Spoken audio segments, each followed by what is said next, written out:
Bonsoir à toutes et à tous. Bienvenue donc, pour cette conférence débat organisée par La République En Marche sur la question du travail. Pour essayer de comprendre, on va passer une heure ensemble, essayer de comprendre comment la crise bouscule le monde du travail et ce qu'il faudra garder pour l'après. Alors ce soir, je suis très heureux de pouvoir échanger, débattre avec Marie-Lise Léon et avec Denis Maillard. Je vous présenterai évidemment tous les deux tout à l'heure. Peut-être dire quelques mots en introduction de ce débat pour expliquer pourquoi il était très important pour La République En Marche, dans le cycle de réflexion qu'on a lancé, de commencer par une réflexion sur la question du travail. Vous le savez, on a lancé de nombreux groupes de travail sur des grands défis qui sont devant nous, celui du changement de modèle, le défi de la souveraineté, le défi des nouvelles solidarités, le défi de la confiance aussi. Donc c'est les grands sujets qu'on a posés sur la table. Et on a souhaité commencer par la question du travail parce que la question du travail, elle est absolument centrale dans notre projet politique, le projet que nous portons au sein de La République En Marche. Le travail, c'est pour nous une valeur, un facteur de progrès, évidemment, aussi un outil d'émancipation individuelle. Et d'ailleurs, je pense que c'est d'une certaine façon la partie du projet qu'a porté Emmanuel Macron et que nous portons, qui est la mieux comprise d'ailleurs dans l'idéologie d'une certaine façon d'En Marche, cette notion d'émancipation individuelle. Et depuis le début du quinquennat, nous avons fait beaucoup sur la question du travail, l'organisation du marché du travail, de la formation professionnelle, des droits aussi pour les salariés. Donc cette question, elle est très centrale dans le projet et en même temps, c'est une des questions qui est percutée le plus violemment par la crise que nous sommes en train de vivre, avec évidemment des questions centrales sur la santé au travail, qui est une thématique qui était déjà latente, on peut le dire, mais qui est mis en exergue évidemment de façon très forte avec cette crise, mais aussi l'organisation même et notre rapport au travail. On le voit de façon évidente, et ne serait-ce que parce qu'on se retrouve derrière cet écran, nous sommes totalement percutés dans notre façon de travailler, d'interagir, d'échanger, et donc cette question-là est centrale dans ce qu'on conservera pour la suite. Voilà, c'est la raison pour laquelle je suis très heureux de vous avoir tous les deux autour de l'écran. Marie-Lise Léon.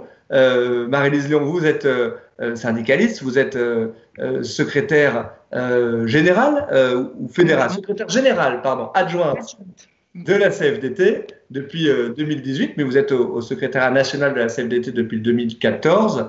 Vous êtes très engagé évidemment sur les questions de travail, de santé au travail notamment, et donc c'est extrêmement précieux et je vous remercie beaucoup de débattre avec nous ce soir. Et puis Denis Maillard, vous êtes philosophe, mais aussi consultant en relations sociales. Vous avez fondé Temps Commun. Temps Commun, c'est un cabinet qui traite justement et qui conseille les acteurs sur les impacts des phénomènes sociaux. Vous avez écrit sur la question du travail, notamment sur le fait religieux au travail, mais plus récemment, dans une note pour la Fondation Jean Jaurès, sur l'improbable reconnaissance de la société du back-office, et donc avec un coup de projecteur, si je puis dire, justement sur tous ceux qui font vivre notre pays, qui était la deuxième ligne, là, qui a été mentionnée bien souvent dans les débats, qui a tenu le pays debout. Et donc, ça sera extrêmement intéressant de parler avec vous de ces questions-là et de la façon de reconnaître et de valoriser ces travailleurs essentiels et qui ont été reconnus comme essentiels pendant la crise. Alors, peut-être pour lancer nos échanges, dire que La République En Marche, dans le cadre de sa réflexion, a souhaité poser 4 sujets sur la table, si on peut dire. Le premier, je l'ai mentionné rapidement, c'est l'organisation même du travail. On le voit avec les questions de santé au travail, de télétravail qui est au cœur, de savoir au fond de ce qu'il faudra garder de la crise que nous sommes en train de vivre, et puis avec des questions qui seront des questions absolument immédiates dans le cadre du déconfinement, des protocoles de reprise du travail, qui est la question de la protection des salariés, la question plus centrale de la santé au travail. La deuxième question que nous avons mise sur la table, c'est celle des nouvelles protections. On voit que face à la crise, et la crise révèle d'une certaine manière les fractures existantes au sein du monde du travail entre ceux qui bénéficient assez naturellement des protections par les entreprises elles-mêmes ou en l'occurrence par l'État qui a été mis sur la table, notamment avec le temps partiel, mais bon nombre de travailleurs aujourd'hui passent à travers les mailles du filet des protections sociales. C'est la question des travailleurs indépendants, c'est la question aussi pour demain qu'il faudra évidemment adresser des travailleurs de plateforme et au fond des mutations profondes du marché du travail qui posent des questions sur les protections que l'on doit penser pour les individus demain, qui d'ailleurs changeront de plus en plus de travail et passeront d'un statut à l'autre au sein du monde du travail. Donc cette question est évidemment centrale. La troisième question que nous avons mise sur la table est la question de la reconnaissance des travailleurs, notamment avec le questionnement central que le président de la République a évoqué lui-même dans son allocution, du lien avec l'utilité sociale du travail. C'est une question qui est évidemment très centrale, qui a été rendue très visible dans la crise, je l'évoquais en introduction, et donc ce sera intéressant qu'on puisse discuter de ces questions-là. Et puis, la quatrième réflexion que nous avons voulu aborder, c'est au fond la question de la mobilité et de la mobilisation des travailleurs demain pour une économie de la reconstruction. On voit que les secteurs ont été touchés de façon extrêmement différenciée par la crise. Demain, nous devrons reconstruire, bâtir un plan de reconstruction, et cela va nécessiter non pas d'avoir une économie administrée comme on l'aurait eu au lendemain de la Seconde Guerre mondiale, mais malgré tout de penser pour la puissance publique et pour les acteurs individuels et entreprises la façon dont on va pouvoir réorienter notre économie, accompagner aussi les travailleurs. Je préfère utiliser ce terme plutôt que celui de salarié, qui est déjà orienté d'une certaine façon dans cette nouvelle économie de la reconstruction, et ça pose évidemment beaucoup de questions.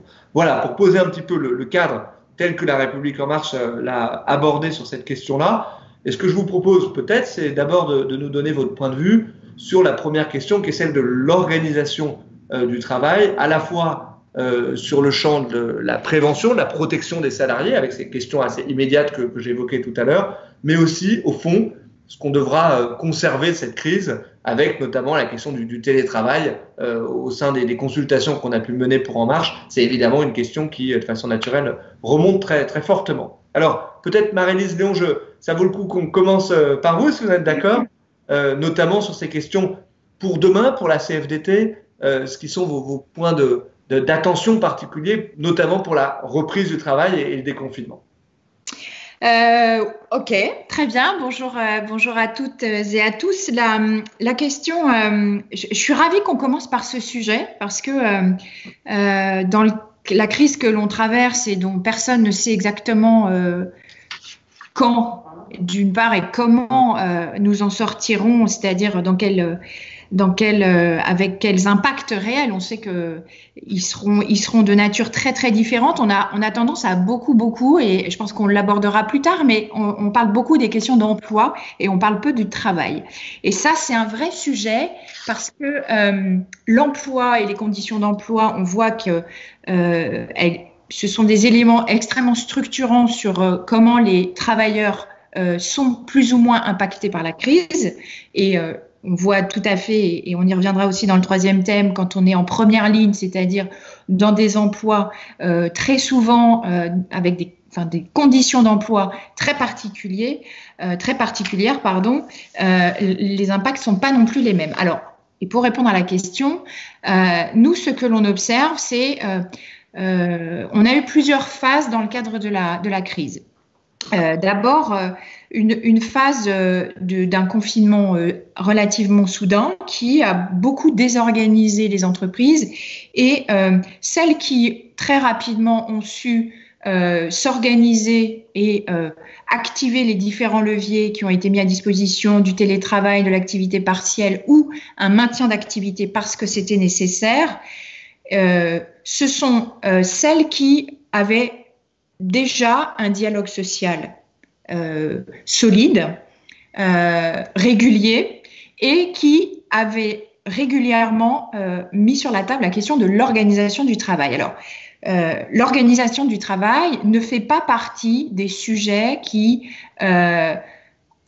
couramment, ça existe, mais c'est relativement rare, ne font pas l'objet de dialogue social, puisque beaucoup d'employeurs considèrent que c'est du principe et c'est du ressort des employeurs d'organiser le travail.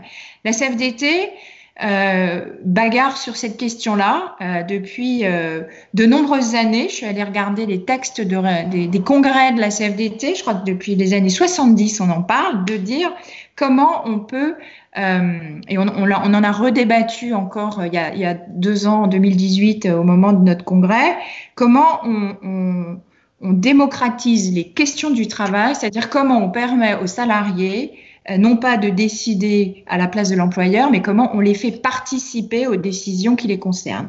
Et en termes d'organisation du travail, lorsqu'il s'agit de mettre en place des solutions de télétravail, d'activité partielle, des modalités qui seraient adoptées, puisqu'il peut y avoir une partie de l'entreprise en télétravail, une autre partie sur place, s'il n'y a pas eu de dialogue social de qualité, ça crée énormément de crispation et ça fait partie des alertes que l'on a régulièrement faites, notamment auprès du gouvernement, parce que on voit des crispations fortes et des tensions.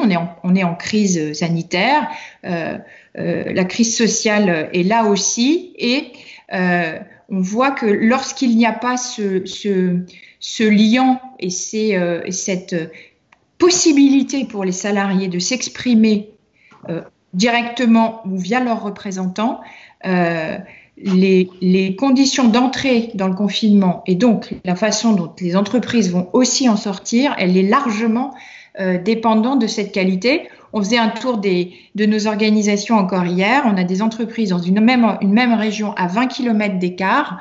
Je peux les citer. Amazon d'un côté, Toyota de l'autre. Il y en a une qui a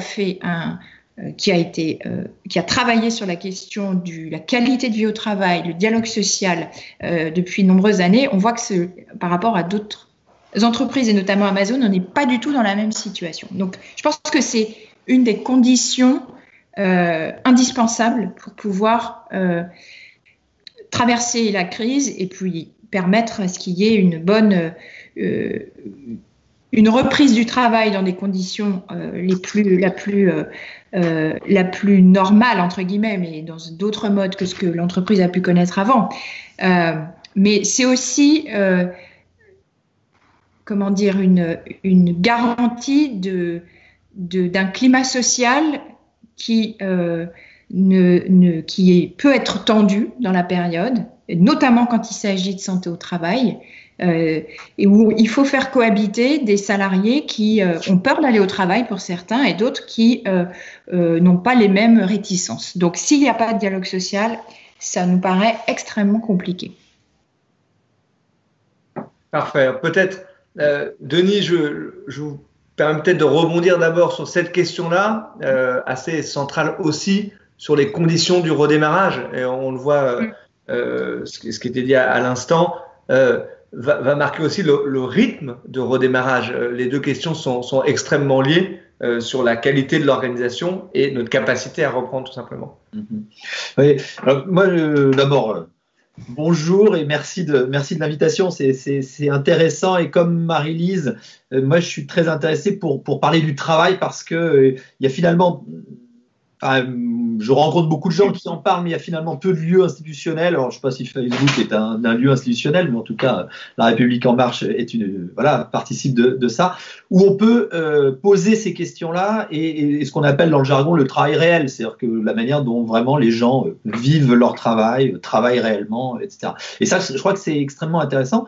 Et la réflexion sur le travail, alors on en parlera tout à l'heure sur les plateformes, l'économie numérique, mais c'est vrai que la question du travail, elle est revenue beaucoup par les nouvelles formes de travail induites par la numérisation, la digitalisation, et que ça fait quelques années que cette question se pose. Mais là, on voit bien qu'avec la crise, finalement, c'est toute la société qui est et tout le monde du travail dans sa diversité qui est embarqué derrière cette question. Je voudrais juste rebondir sur ce que disait Marie-Lise sur la question de l'organisation, parce que je crois que c'est extrêmement important. En France, effectivement, l'organisation du travail ne fait pas l'objet de dialogue. Alors ça remonte à très loin historiquement. Historiquement, les organisations syndicales, quand elles se sont créées, parce que voilà, l'idéologie marxiste notamment dominait les esprits, sont partis du principe que c'était de l'ordre du patronat, de l'employeur, c'est lui qui organisait le travail. et qu'on n'allait pas forcément collaborer à discuter de ces questions-là, puisqu'on était pour l'abolition du salariat, pour le dépassement du capitalisme, pour tout ça.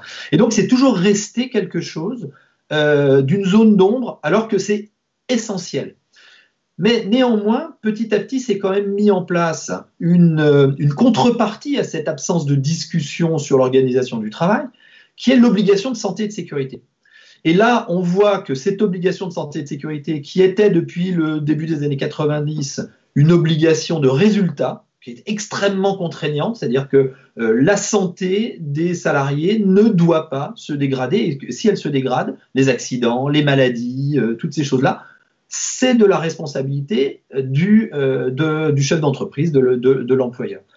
Cette obligation de santé et de sécurité, elle a été modifiée en une obligation de moyens renforcés, parce qu'on sait bien qu'on n'empêchera jamais aucun accident, on n'empêchera jamais aucune maladie, etc. Mais en tout cas, ça mettait sur l'employeur, et donc par ricochet sur l'organisation du travail, qui n'était toujours pas de l'ordre du dialogue social, une pression.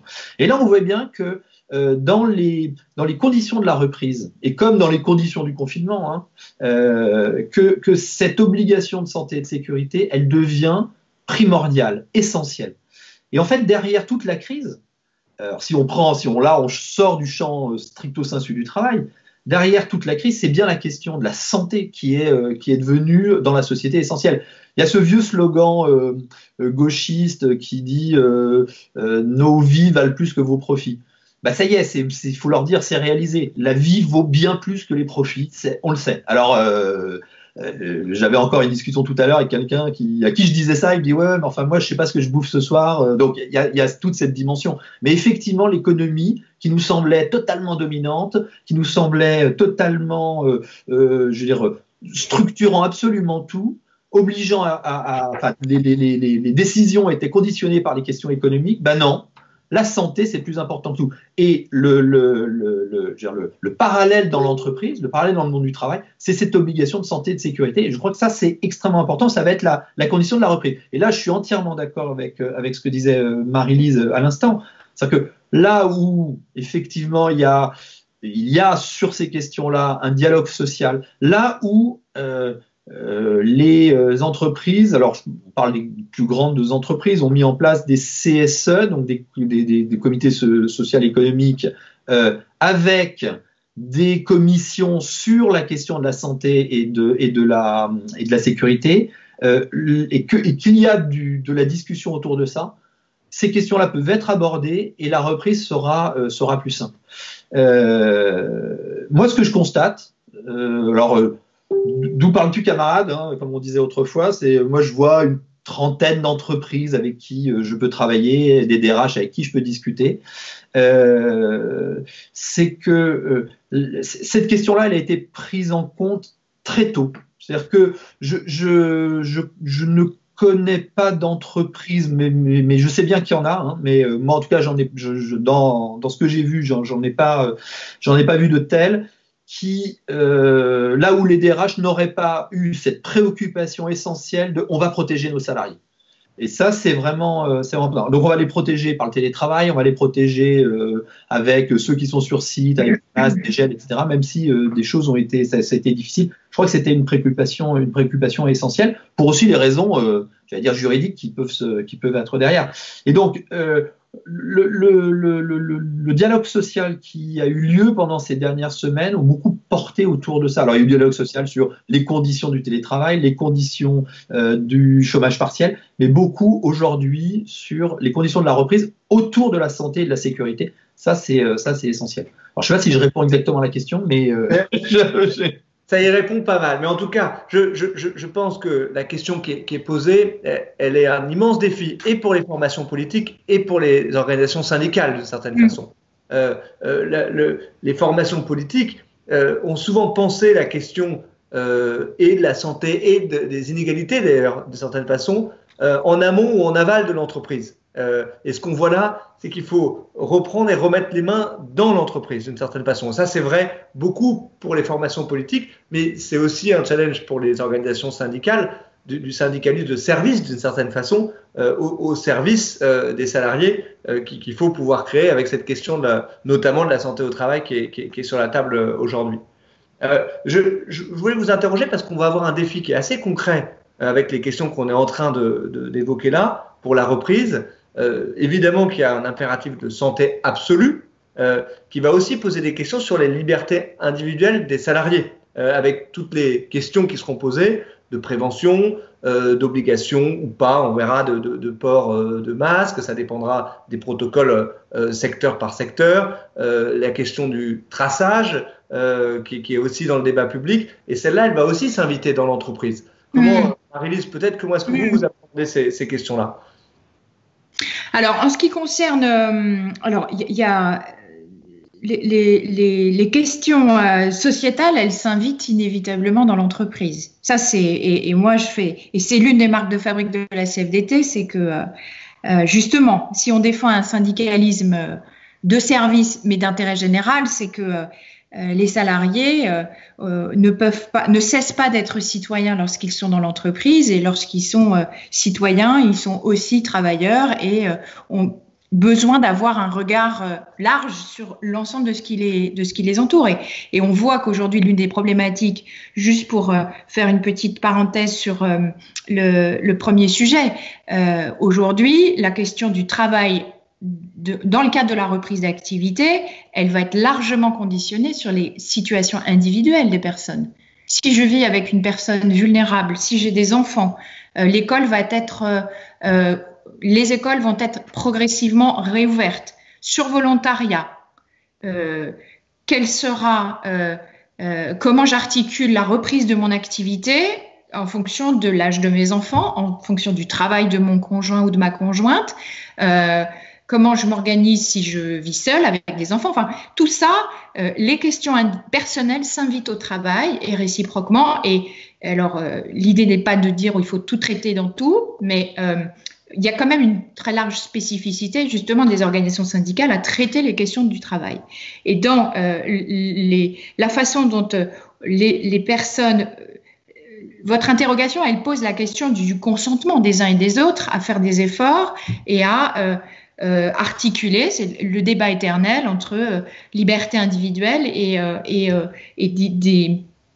accepter des règles collectives pour le collectif. Là encore, ce consentement, il ne sera partagé que si à un moment les salariés ont pu en discuter et la façon dont leur avis aura pu être pris en compte. Les situations sont extrêmement hétérogènes. Aujourd'hui, et quand il s'agit d'articuler santé et travail, les termes dans lesquels les salariés aujourd'hui, je parle beaucoup des salariés, le regard sur la crise et ce qui leur arrive n'est pas forcément le même aujourd'hui qu'il y a 4 ou 5 semaines. Il y a 4 ou 5 semaines, on était inondés de questionnements. On a mis en place des outils particuliers pour pouvoir recueillir les situations problématiques. C'était la peur du virus, la peur d'être contaminé. Aujourd'hui, 6 semaines après, on a toujours les mêmes questions, mais on a beaucoup de questions sur j'ai peur de perdre mon boulot. Donc, la façon d'appréhender le travail est plus du tout, pas tout à fait la même. Après, ça dépend des secteurs, etc. Donc, il y a une forte attente, et nous avons, une attente en tant qu'organisation syndicale, que chacun fasse son travail aussi. C'est à l'État de définir des règles de protection collective, et on travaille d'ailleurs dans ce sens-là. Toutes les organisations syndicales et patronales sont dans la boucle d'élaboration des guides de bonne pratique qui sont faits régulièrement sur les métiers. Et l'une de nos plus-values, Denis évoquait le travail réel, c'est que parfois des fiches élaborées sur des principes un peu théoriques un hôte de caisse, bon, il devrait faire comme ci, comme ça. Donc, en période de Covid, il devrait faire comme ci, comme ça. On est, nous, susceptibles, et c'est ce qu'on fait, ramener des principes de réalité, de dire, bon, théoriquement, c'est comme ça que ça se passe, mais dans la réalité, c'est pas tout à fait le même cas. Donc, demain, de dire, il y a une forte attente sur des règles claires sur c'est quoi les équipements de protection individuelle, qu'est-ce que l'employeur est tenu de me fournir et quelles sont les précautions à prendre. Ça, c'est vrai que c'est extrêmement fort. Après, il y a ce qui va être imposé et il y a le comment on le fait vivre dans l'entreprise. Et là, on a des situations qui peuvent être extrêmement variables parce qu'il va y avoir des questions. J'évoquais le dialogue social, c'est comment on définit des règles et on rediscute de l'organisation du travail. Il y a la question du dialogue professionnel aussi. C'est mon boulot, comment il se déroule et ça fait partie des sujets et il faut regarder vraiment au cas par cas. Reprendre le travail quand on est dans une activité industrielle sur des postes à la chaîne avec une promiscuité extrêmement importante ou dans un bureau ou dans un magasin. Enfin, les choses doivent véritablement être regardées au cas par cas. Et alors, nous sommes extrêmement intéressés par le débat qu'il va y avoir au Parlement. Donc, sur la question de la traçabilité, du traçage de tracking, pardon. Le tracing. Voilà. Bon, la question, nous, elle se pose plutôt en termes de garantie. Comment ça, est-ce que ça a un caractère efficace si c'est pas généralisé? Ça, c'est déjà un questionnement. Comment on s'assure d'une sécurité des données qui pourraient être collectées? Donc ça, voilà, c'est autant de questions que je renvoie aux députés pour pouvoir apporter des réponses. Bien sûr. Et avec une question importante d'ailleurs, et une pression qu'on peut d'ores et déjà apporter parce qu'elle a été apportée par le secrétaire d'État au numérique, sur le caractère de consentement et donc non obligatoire de cette application, et d'ailleurs qui placerait dans l'illégalité un employeur qui ferait pression en disant tu reprends le travail à la condition unique que tu aies installé une application de tracing. Ça serait évidemment illégal, mais le débat au Parlement permettra de bien clarifier. Ça serait illégal, donc dans le principe, ça ne pourrait pas se produire. Nous, on a déjà des remontées d'entreprises et notamment dans des établissements comme des crèches où il a été demandé un certain nombre de précautions pour les salariés qui aujourd'hui ne devraient pas faire l'objet d'obligations. Donc, on sait que c'est un risque réel que ça puisse être imposé à des salariés.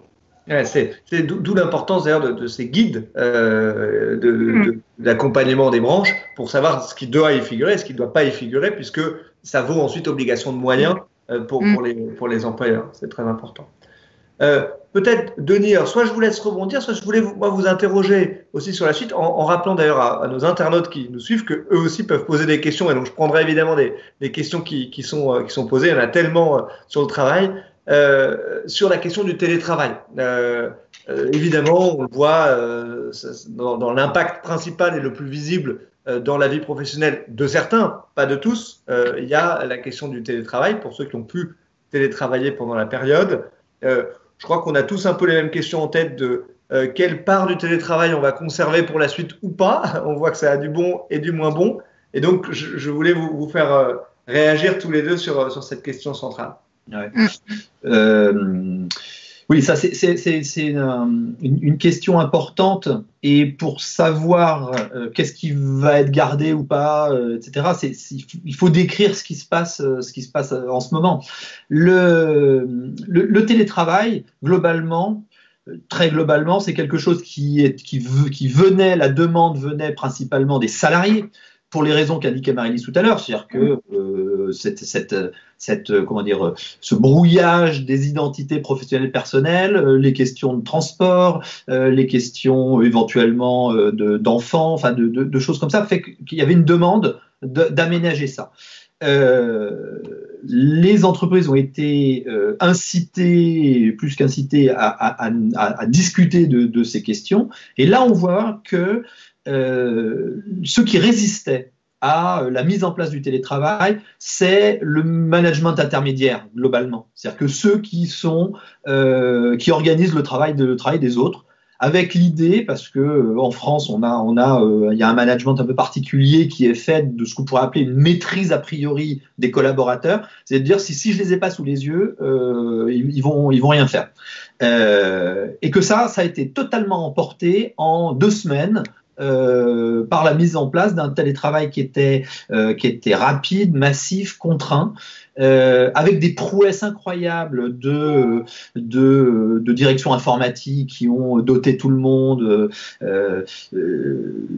Marie-Lise parlait de Toyota tout à l'heure. Toyota avait une charte plutôt restrictive en matière de télétravail. Quand il a fallu mettre des gens en télétravail, les investissements ont été faits, dotation d'ordinateurs à beaucoup de gens, etc. Donc il y a vraiment quelque chose qui a basculé sur les réticences, notamment des managers de proximité.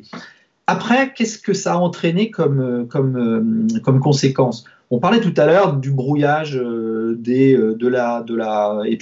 brouillage des vies pro, vie perso, on va dire, et puis de cette invitation des questions sociétales dans l'entreprise. En français, on parle de télétravail. En anglais, souvent, on emploie le terme home office. Home office, c'est la maison et le bureau. Et comment l'un rentre dans l'autre. Pendant longtemps, je le disais, la demande autour du télétravail, c'était de faire rentrer des éléments personnels dans le travail, des éléments de la maison au bureau. Là, c'est le travail qui rentre à la maison. Le travail qui rentre à la maison, et en rentrant à la maison, le problème, c'est que les règles qu'on s'était fixées dans le cadre du travail, moi, ce que je vois, c'est qu'elles ont largement explosé. Le droit à la déconnexion est plus respecté. Plus personne ne respecte ça. Enfin, plus personne. Entendons-nous. Enfin, au départ, il y a eu quand même un très fort surtravail de beaucoup de gens, et ces règles-là étaient pour beaucoup peu respectées, avec des visioconférences qui commencent tôt le matin, qui finissent tard dans la journée, sans compter parfois les pauses, quand vous enchaînez les visios, les calls, etc. Et puis après, il y a une chose qu'on avait un peu vue au moment des grèves, alors pour ce qui concerne l'Île-de-France surtout, de décembre et de janvier. Et là, vraiment, c'est apparu, c'est que les conditions de logement sont devenues les conditions de travail. Et donc, par rapport à ce que vous disiez tout à l'heure sur il faut que le discours politique se centre notamment sur les questions de l'entreprise et ce qui se passe dans l'entreprise, je suis entièrement d'accord, allons-y, il faut parler du travail, la manière dont il se fait, etc. Sauf que la question sociale, d'un seul coup, et les questions sociales posées par le travail, elles débordent très largement l'entreprise. Les conditions de logement sont les conditions de travail. Et donc demain, qu'est-ce qu'on veut garder du télétravail? Cette question du logement, elle devient essentielle. Parce que on a effectivement des personnes qui peuvent vivre une situation de télétravail de manière parfois compliquée. Quand vous rajoutez en plus, pour des personnes qui ont des enfants en bas âge, en bas âge, alors soit effectivement très petits, soit étant à l'école, l'impératif de les faire travailler, etc. En fait, c'est la vie du télétravailleur actuellement, elle est pas facile, et les conditions de logement la rendent quasiment impossible, ou au contraire plus abordable. Mais néanmoins, si on veut conserver quelque chose demain, de la possibilité pour certains qui n'en avaient pas l'habitude ou qui n'étaient pas demandeurs, de conserver quelque chose du télétravail, la question des conditions de logement, c'est en gros comment vous travaillez chez vous, elle va se poser, et ça c'est une question à la fois des entreprises, mais elle concerne la société tout entière. Et on voyait, alors surtout dans les grandes agglomérations, le développement d'espaces de coworking, etc. Je pense qu'il va falloir penser ce type d'espace-là, notamment, pourquoi pas, en prenant appui sur ce qu'on appelle les tiers-lieux. Il y en a beaucoup dans les villes du périurbain, pour éventuellement être des espaces tierces entre le bureau réel et la maison. Parce que il y a aussi une histoire d'identité. Pour beaucoup de monde, aller au travail, c'est aussi un moment se délester de ce qu'on a chez soi. Ça veut dire un moment, les enfants sont à l'école, on peut être un autre que cet individu privé qu'on est chez soi. Et c'est pas facile non plus de télétravailler devant ses enfants, sa conjointe, son conjoint, parce qu'ils nous ont jamais forcément vus dans cette position de travailleur. C'est des choses qui sont pas forcément évidentes pour des personnes qui n'ont pas expérimenté qui ne l'avaient jamais expérimenté. Donc ça, il y a quelque chose à penser autour des conditions de travail, du droit du travail, comment il s'applique à la maison. Ça, c'est une chose importante. Après, je pense, et ça, il va falloir aussi le réfléchir, on aura demain une offensive patronale sur le télétravail au nom de 3 impératifs. Impératif sanitaire, quand vous êtes chez vous et j'ai pas à vous fournir, enfin je peux vous fournir du gel, des masques, etc. Mais j'ai pas à organiser précisément ce que Marie-Lise disait tout à l'heure, c'est quelles sont les conditions réelles de la reprise du travail quand vous devez être avec des collègues nécessairement à moins d'1 mètre de vous, que vous avez des usagers, que vous avez, enfin, etc. Et ces questions-là, quand vous êtes chez vous, c'est beaucoup plus simple de les traiter. Des questions financières. Dans la petite discussion que nous avions juste avant le live, on disait finalement là où on aurait fait un voyage en train qui nous aurait pris la soirée, demain on le fera peut-être en visioconférence, ce qui est très bien, mais c'est vrai que ça coûte moins cher aussi aux entreprises et donc il y aura une offensive là-dessus. Et puis une offensive me semble-t-il aussi en matière de productivité. C'est de la productivité dure, le télétravail. C'est-à-dire que, et puis sans compter qu'il est possible, ça on en a des exemples, alors surtout aux États-Unis, un peu en France, mais d'avoir de la surveillance du télétravailleur de manière très très précise. C'est-à-dire que le management dont je parlais, qui avait résisté au télétravail en disant je ne vais pas avoir une maîtrise a priori du collaborateur, demain il peut connaître exactement vos horaires de connexion, faire des captures d'écran, enfin il y a un flicage possible. Alors là, il y a du dialogue social qui doit se mettre en place pour négocier les conditions du télétravail. Mais on voit bien les chantiers. Donc, offensive, sanitaire, financière, en termes de productivité, sur le télétravail. Et à ça, je crois qu'il ne s'agit pas de résister pied à pied en disant le télétravail, c'est fini. Enfin, surtout pas. Non. Mais il faut bien organiser ces questions-là. Et là, il y a une question à la fois de dialogue social et qui est dans le camp des organisations syndicales. Mais je sais qu'elles l'ont en tête. Mais aussi, c'est une question politique, vraiment, parce que le travail des gens, quelque part, doit intéresser la question politique. Et puis, dernière chose, mais je ne vais pas m'étendre là-dessus, peut-être que j'y reviendrai tout à l'heure, il y a un risque de désintermédiation, c'est-à-dire la désintermédiation qui a atteint les organisations syndicales, je pense que demain, elle atteindra ce management intermédiaire.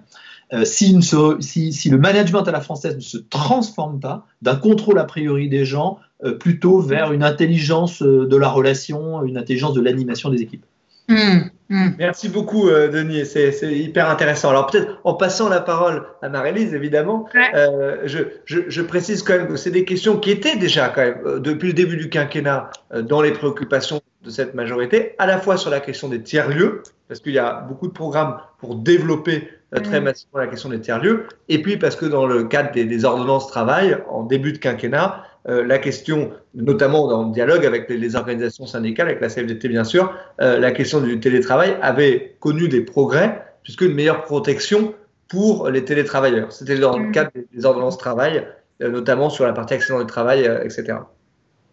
Moi, j'avais juste, si je puis me permettre, un petit complément, enfin en tout cas un commentaire, notamment sur ce que disait Denis. Je pense que quand vous, Stanislas, vous évoquez que garder demain, je pense qu'il faut quand même prendre les précautions que le télétravail en confinement n'est pas le télétravail hors confinement. Et on voit notamment des entreprises qui ont... on voit des salariés qui ont eu un petit peu un conflit de choix entre je suis en télétravail et je suis quand même censée aussi garder mes enfants. On n'a pas le même, du coup, on n'est pas du tout dans la même relation au travail dans les conditions actuelles du confinement. Et je pense que ça, il faut en tenir compte. Parce que moi, il y a un sujet sur lequel on est extrêmement attentif. L'épidémie nous le montre bien. L'homme est un être de relation. Et quand on est en télé, l'un des sujets, et Denis l'évoquait, nous, la CFDT, on travaille sur la question du droit à la déconnexion depuis un certain temps. La question, nous, on n'a jamais été favorable à un tout télétravail parce que le télétravail peut altérer, généraliser, il peut altérer le lien avec le collectif de travail. Et quand tirer des enseignements du télétravail en confinement, je pense qu'il faut prendre de grandes précautions, c'est que on le voit nous, des salariés qui nous l'expriment, le confinement et le télétravail en confinement le vécu est largement aussi tributaire de la situation personnelle des gens. Et télétravailler quand on vit seul, en confinement et qu'on n'a aucune autre interaction sociale, c'est beaucoup plus difficile à vivre. Et on voit que nous, on voit naître et on voit des organisations CFDT qui de plus en plus proposent du soutien à ces salariés qui travaillent, qui vivent seuls et qui sont dans le cadre du travail. Du coup, ça nécessite, via les outils numériques, d'avoir quand même une autre relation aux autres. Et je pense que le tout télétravail demain ne sera juste pas forcément souhaitable, puisque le travail réel, c'est aussi ce que je fais et avec qui je le fais et comment j'interagis avec eux. Et je pense qu'on en a besoin. Le travail, c'est ce que j'appelle un commun incarné. C'est-à-dire que d'abord, c'est un commun parce qu'on ne travaille jamais seul. Le travail ne se fait pas seul. Et c'est incarné parce que ça passe à travers le corps, ça passe à travers la relation, ça passe à travers la voix, ça passe à travers plein de choses. Donc, 100% d'accord avec Marie-Lise, tout télétravail est une horreur. Je dis 100% d'accord aussi. Non, mais j'alerte dessus parce que je pense que, peut-être que je me trompe, mais je pense que pour certains salariés, le télétravail aura pu avoir un effet répulsif dans la période de confinement et que du coup, et on voit, nous, il y a déjà des salariés en télétravail qui nous disent, mais si on me l'impose encore, ça continue comme ça, je ne tiendrai pas et je ne le supporterai pas. Donc, ça veut dire qu'il faut, y compris dans le télétravail, organiser les interactions. C'est via les outils numériques, c'est se téléphoner, prendre soin les uns des autres, prendre des nouvelles. Mais c'est je pense, une vigilance à avoir sur la suite. Une vigilance, une question de droit aussi qui est nécessaire à associer aux salariés. L'un ne peut pas aller sans l'autre. J'ajoute juste sur la dimension de télétravail, rapidement, que la dimension écologique doit aussi être prise en compte, parce que dans les bénéfices, évidemment, il y a la réduction de déplacements qui peuvent être parfois inutiles. Alors, si on est sur la question des droits nouveaux, justement, je rebondis sur une question que Anne, justement, pose. Il y a la question des droits nouveaux pour tous les travailleurs. Et je le disais en introduisant le débat, on voit bien qu'il y a un certain nombre de droits qui ont été centrés sur les salariés, avec une intervention massive de l'État.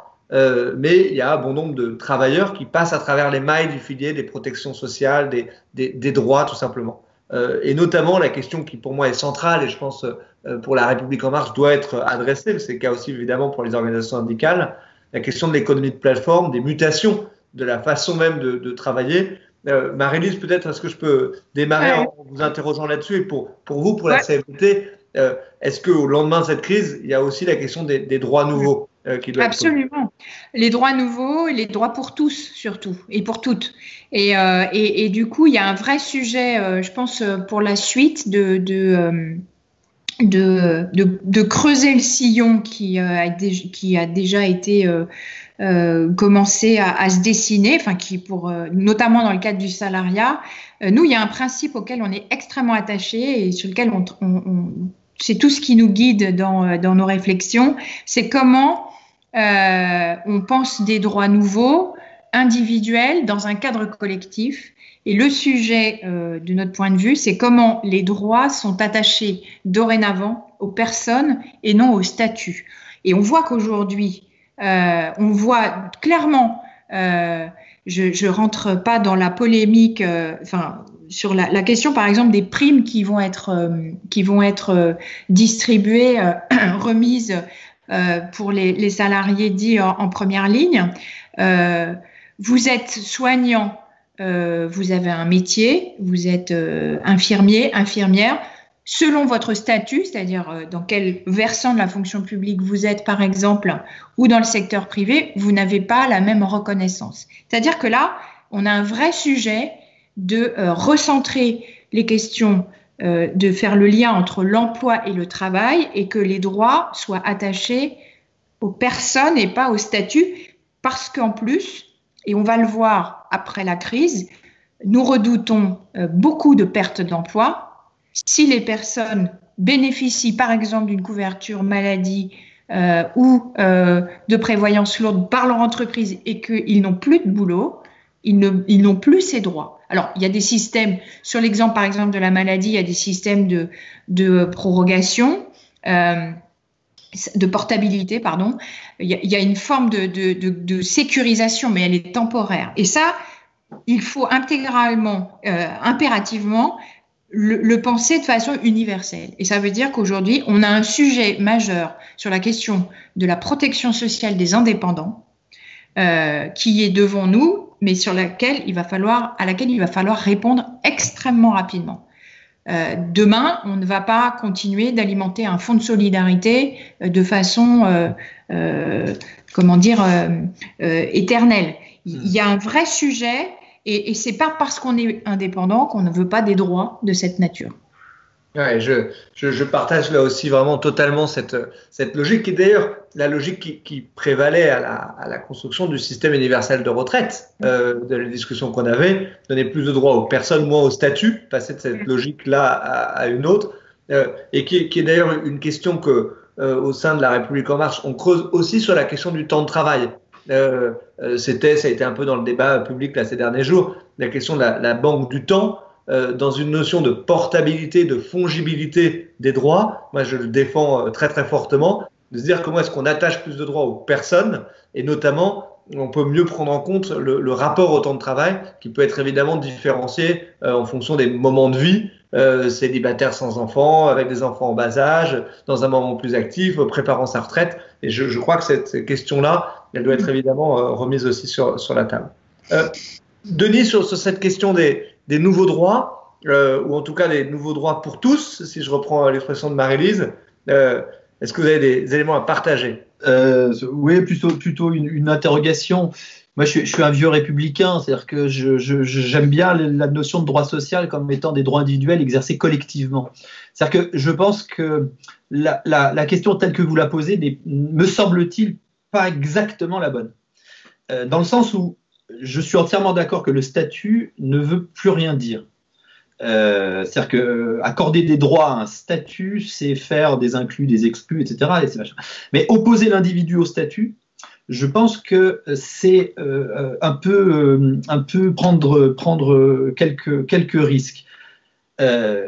Toute la question, c'est de savoir comment on accorde à la fois un socle de droits individuels qui pourrait être le commun pour tous et des droits collectifs, communs, mais pour le coup différenciés selon des secteurs et non pas selon des statuts. C'est-à-dire que je crois qu'il y a un grand oublié dans tout ça qui est la branche. Tout simplement, ce qu'on appelle la branche, c'est quand les métiers sont regroupés, à quel secteur ils appartiennent. L'idée de réduire le nombre de branches est une bonne idée. La CFDT l'a fait avant tout le monde puisque les fédérations sont organisées de manière beaucoup plus réduite.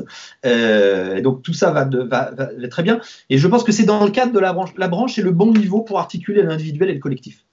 Et donc, l'idée qui est des droits individuels, absolument, je suis d'accord. Simplement qu'il y a un moment, il faut que ces droits vivent collectivement et que le bon niveau, c'est la branche et que là, on va pouvoir faire le lien, notamment sur la question des indépendants, des statuts, des choses comme ça. Si vous appartenez à une branche, c'est au niveau de cette branche que se règlent les questions de droits collectifs.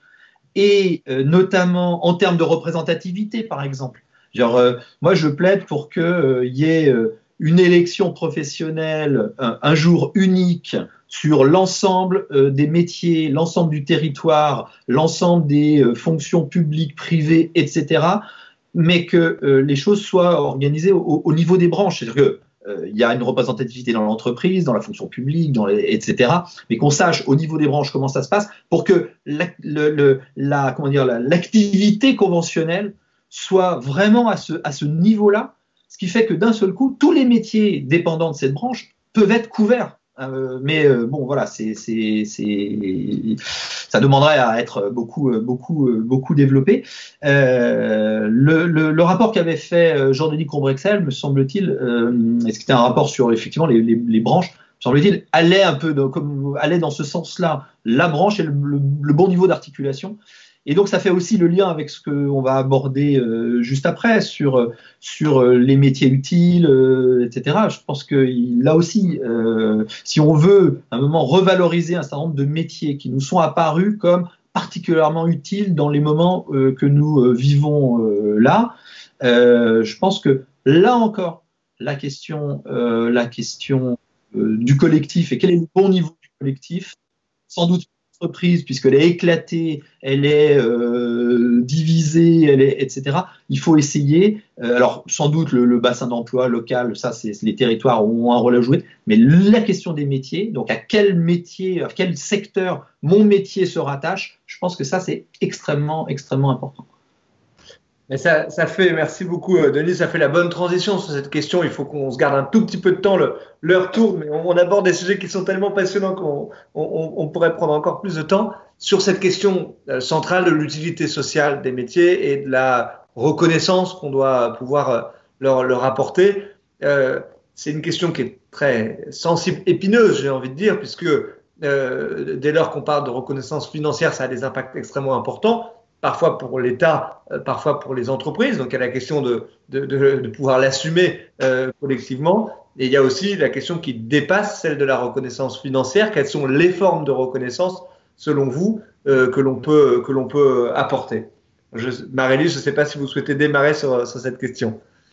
Peut-être pas de façon, oui, mais je le traiterai peut-être pas de façon exhaustive, comme le temps tourne et que moi je pense que sur la question des métiers dits largement exposés, alors on me parlait des travailleurs invisibles. Moi, ce qui me frappe beaucoup, c'est que les personnes qui sont, d'une part, les personnes qui sont dans ces métiers sont beaucoup des femmes et que ce sont des salariés particulièrement exposés à des conditions de travail et d'emploi difficiles. Ça veut dire que ce sont des gens qui, pour la plupart, ne font pas partie des salariés dont on a beaucoup parlé jusqu'à maintenant. Ce ne sont pas des gens à qui on a proposé le télétravail, ce sont rarement des personnes en CDI, ce sont des personnes en CDD qui sont renouvelées très fréquemment, des personnes en temps partiel subi. Qui ont des conditions de travail, je l'ai déjà dit, difficiles et qui, moi, ce qui me frappe énormément, c'est que ce sont des métiers pour lesquels on ne reconnaît pas de compétences.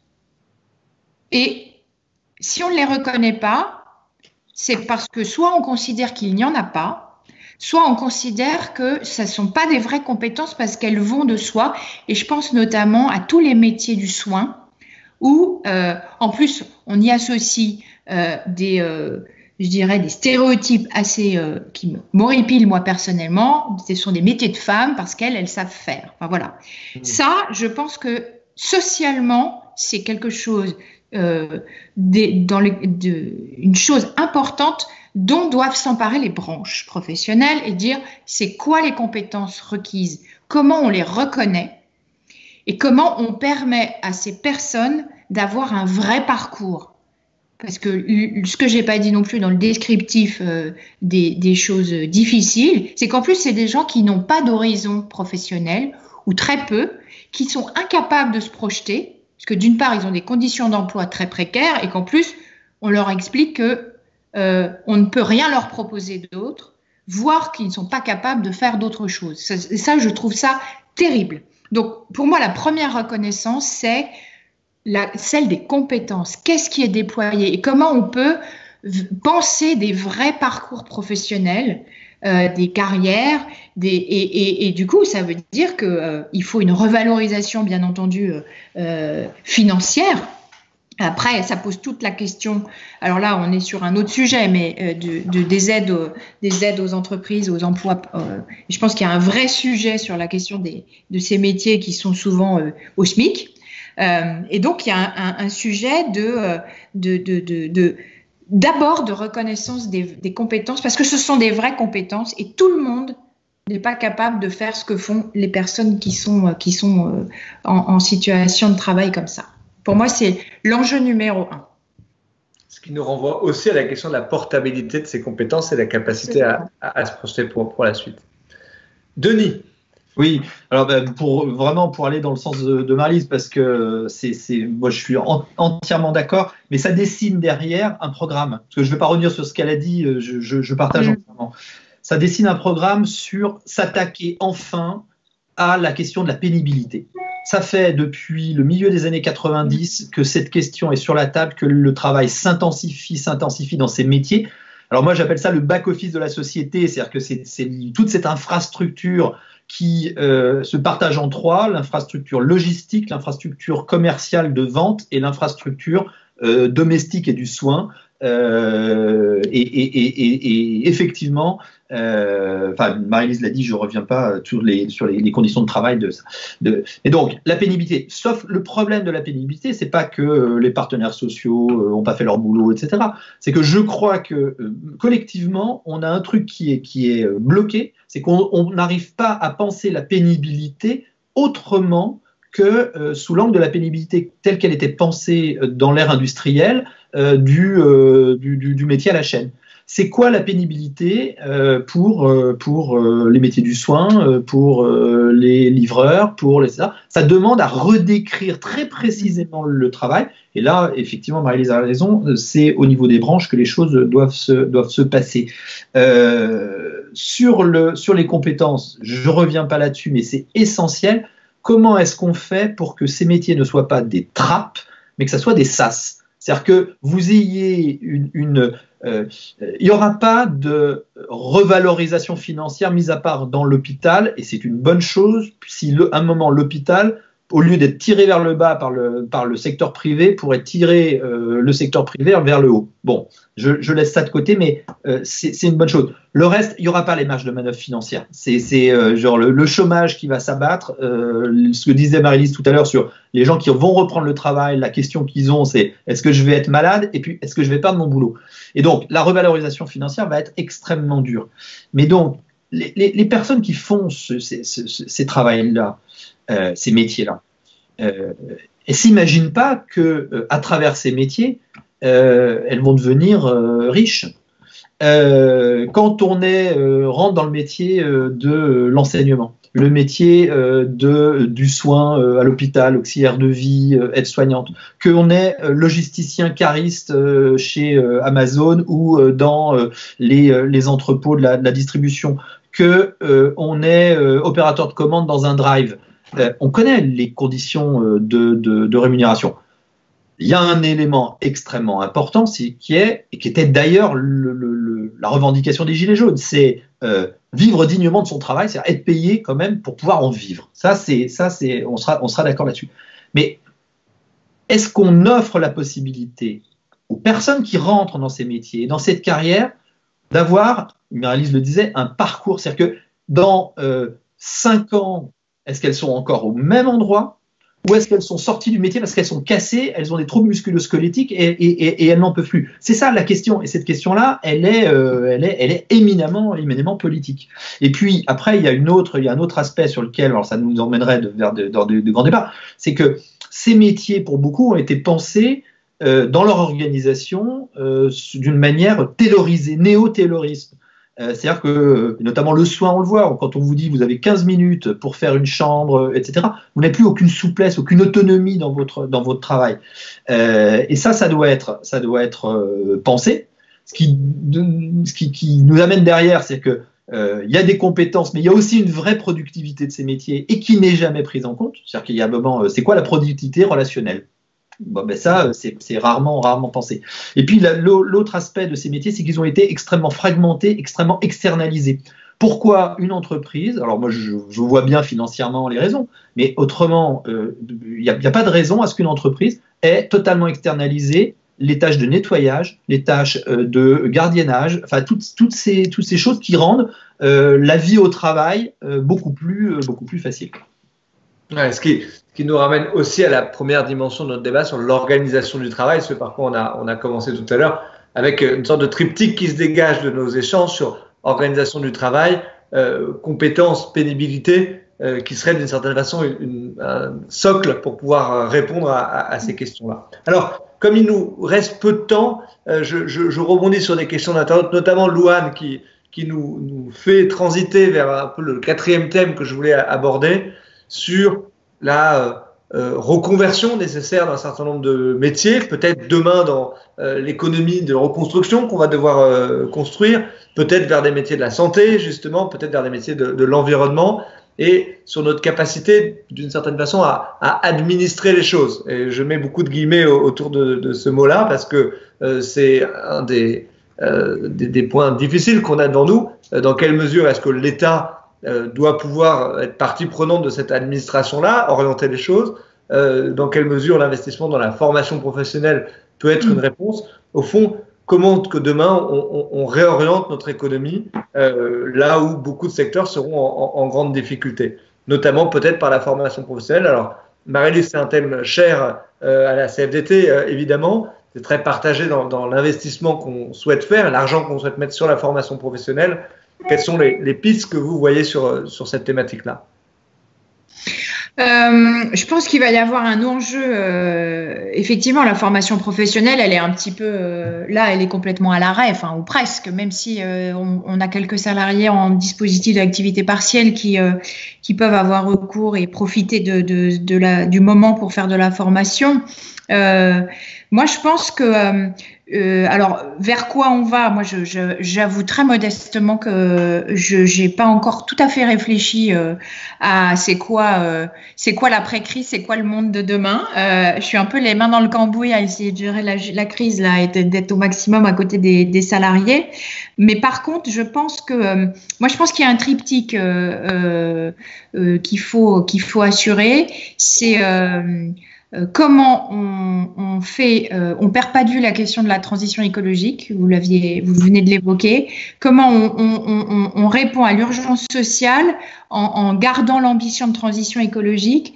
Et je pense qu'il y a un autre sujet qu'on n'a pas abordé, c'est pas forcément l'objet, mais il va y avoir un enjeu démocratique à la sortie de la crise. Donc c'est comment on manie urgence sociale, transition écologique, parce que je pense que c'est, en tout cas nous, c'est un des enjeux du moment.